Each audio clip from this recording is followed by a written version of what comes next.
문제 안 터지면 디레버리징 하려고 할까요? 요거 할 때 질문하신 거잖아요. 디레버리징 없이 고부채 상황이 지속되면 부동산 가격 떨어진 건 맞지만 부채나 부동산 가격이 집값 거품이 장기간 지속되면서 소비 위축, 생산성 및 출산율 저하, 고착화가 된다. 이거는 이미 되어 있는 상황인 거고, 근데 우리나라는 디레버리징이 없었다. 그렇다고 해서 문제 안 터지면 디레버리징 안 할 것이다. 요게 말이 안 되는 게요. 왜냐면은 이미 문제는 터졌고, 뭐라고 하냐면요, 조용한 침체라, 조용한 금융위기, 요런 이야기를 하죠. 뭔가 금융위기처럼 빵 터지진 않는데 조용한 게 계속 여러 가지를 잠식할 것이다. 근데요, 요것도 말이 안 돼요. 왜냐면 조용한 금융위기로 안 끝나니까. 여기 요분보다 바로 앞에 주신 질문, PF 대출 연체율 장난 아니라고 하는데 요거 설명해 달라고 하셨잖아요. 오늘 기사 엄청 많이 떴습니다. PF 대출 연체율 2배 효율기. 자, 일단은 건설업 대출 연체액이 1년 새 2배로 폭증했다. 지금 연체액과 연체율이 1년 새 약 2배로 뛰었다. 요것도 어디에요? 5대 은행 업종 대출 잔액은 23조 2387억 원으로 지난해 말 20조에 비해서 14% 증가했고, 연체액과 연체율도 커지고 있어서 연체액은 1,501억 원으로 전년 524억에 2배. 그 다음에 연체율도 0.26에서 0.45로 1.7배 올랐다. 근데 요거보다요, 지금 1금융권보다 더 위험한 데는 2금융권이라고 그랬어요. 1금융권은 대출이고 2금융권은 진짜 PF예요. PF는 대출의 형식이라기보다는 투자라고 보시면 돼요. 근데 투자 실패라는 거죠. 2금융권 PF 연체 규모가 눈덩이로 늘어나고 있고 잔액은 2조 7천억 원 수준이다. 그래서 은행권에서는 PF 대출이 44조인데 고정이하 여신은 400억 수준. 보험권은 이거보다 적은데도 5천억 수준.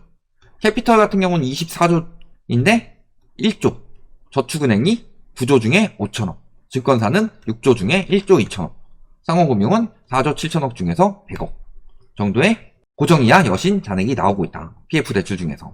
그래서 시중은행보다는 2금융권이 직격탄을 맞을 가능성이 높다는 분석이 나온다. 이거요, 저희 2023년 내내 했던 이야기예요. 그래서 이런 PF 연체액도 굉장히 많이 들어갔고, 특히 여기 보시면 저축은행 PF 부실 채권은 5배로 늘어났다. 이런 이야기들이 계속 왜 나오느냐? PF라는 게요, 이게 프로젝트 파이낸싱이라고 그랬죠. 파이낸싱, 대출을 내주는데 뭐를 대비로 대출을 내주느냐?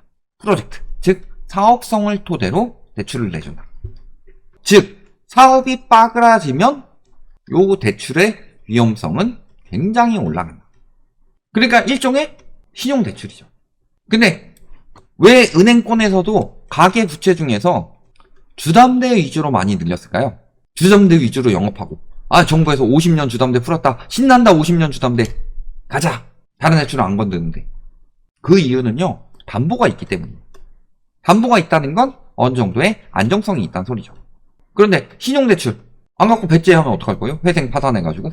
물론 이 사람 입장에서도 회생 파산하게 되면은 금융거래 막히고 뭐 여러가지 막히는 것 때문에 굉장히 힘들겠지만, 그렇다고 하더라도 은행권이 그래서 회수를 못할 수 있죠. 상매각으로 그래서 상각하는 경우가 많아요.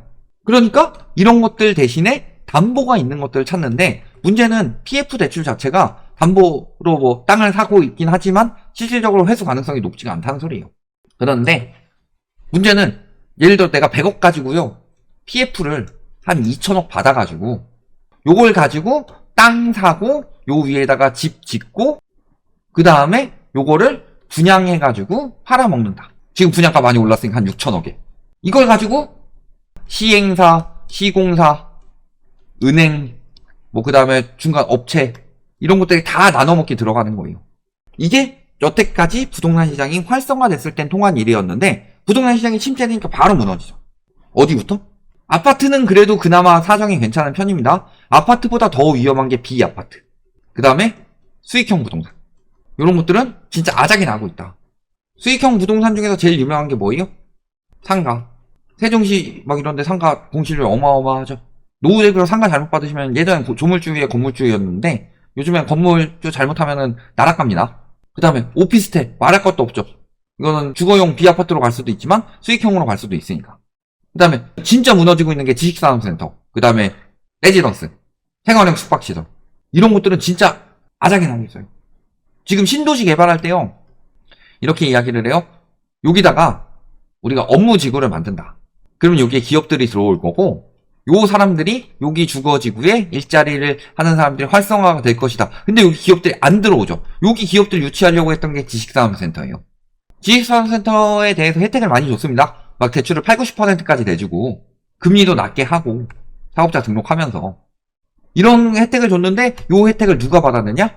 사업하지도 않은 사람들이 건물주 임대해가지고 이 사람들이 이렇게 대출 잔뜩 내서 산 다음에 입주하면은 수익률이 막 16, 17% 나온다.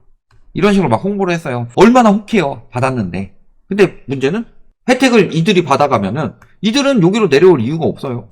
그냥 서울에 있지. 혜택도 못 받는데. 서울 근교에 있지. 여기까지 내려오면 멀어지는데.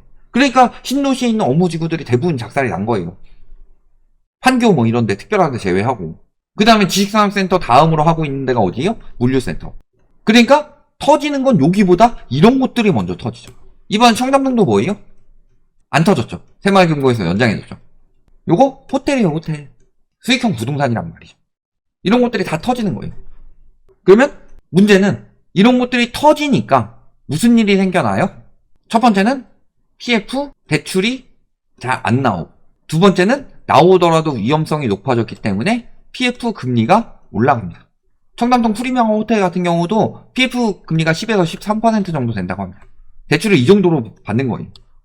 내가 2천억 빌렸으면은 연 이자만 200억입니다. 그러니까 400억 상한 유예 합의 이런 이야기들이 왜 나오냐, 태형건설에서.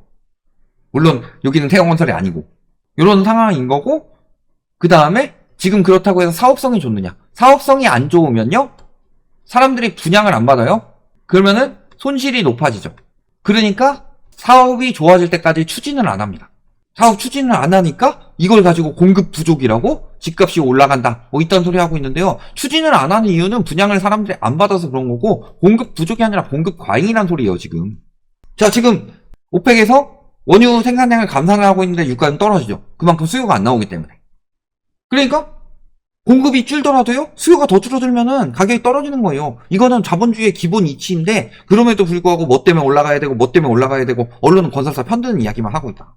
그러니까 추진을 안 하게 되면 어떻게 돼요? 내가 아까도 예를 들어서 했지만 100억을 가지고 요 사업장을 받아요. 사업장을 살려고 2천억 PF를 받았어요. 근데 PF 금리가 10%예요. 그런데 여기 추진해가지고 회수될 돈이 거의 없어. 그러니까 PF 못 넘어가고 그 전에 브릿지론 상태에서 멈추는데, 2천억 대출 PF로 넘어가서 2천억 받으려고 했는데 브릿지론으로 일단 땅 사느라고 한 500억 받았어요. 그러면 PF 금리 10%, 브릿지론 금리 10%면요 50억씩 계속 나가고 있는 거예요.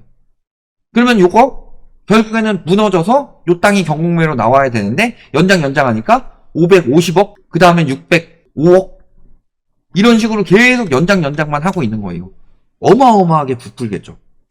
저거를 그 정부에서 PF 터뜨리는 거 막겠다고 그냥 다 도와줘라 하고 있는데 결국엔 다 터질 거예요. 그렇게 사업성이 떨어지는 것들을 계속 지금 대출 받고서 미루고 계속 돌려막기로 해가지고 이자 한 것을 또 이자 추가해가지고 대출 받아 미루고 이거 하고 있는 게 지금 브릿지론 상태예요. 이게 PF로 못 넘어가서 PF 연체율이 저 정도밖에 안 나오는 거지, 브릿지론도 연체로 따지면은 연체 어마어마합니다. 이거 터지면 어떻게 돼요? 터지면 은행권에서는 뭐가 늘어나죠? 손실이 늘어나죠. 손실이 늘어나게 되면은 어떻게 해요? 자본을 확보해야 되죠. 지금도 상매각 하면서 손실이 나오고 있어요. 올해 상반기 상매각한 수준이 2.2조로 전년 2.2조랑 비슷한 수준. 반년 만에. 근데 손실이 늘어나서 자본 확보를 하기 위해서는 예금을 늘리든지 채권을 늘리는 수밖에 없죠. 채권을 늘리면 채권 금리가 올라가는 거고, 예금을 늘리기 위해서는 예금 금리가 올라가는 거예요. 그 다음에 손실이 늘어나서 자기 자본 확보해야 되고, 그렇기 때문에 대출 중에서 위험 대출을 줄입니다. 이미 그래서 저축은행에서는 예금을 늘리다 역마진이 나니까 지금 대출을 줄이고 있어요. 그러면은 위험 대출을 줄이기 위한 방법은요, 갚을 수 있을 만큼 한도 계속 줄이고 금리 올려가지고 많이 받고 이런 식으로 하면서 대출 중단, 대출 회수가 계속 들어가는 수밖에 없어요.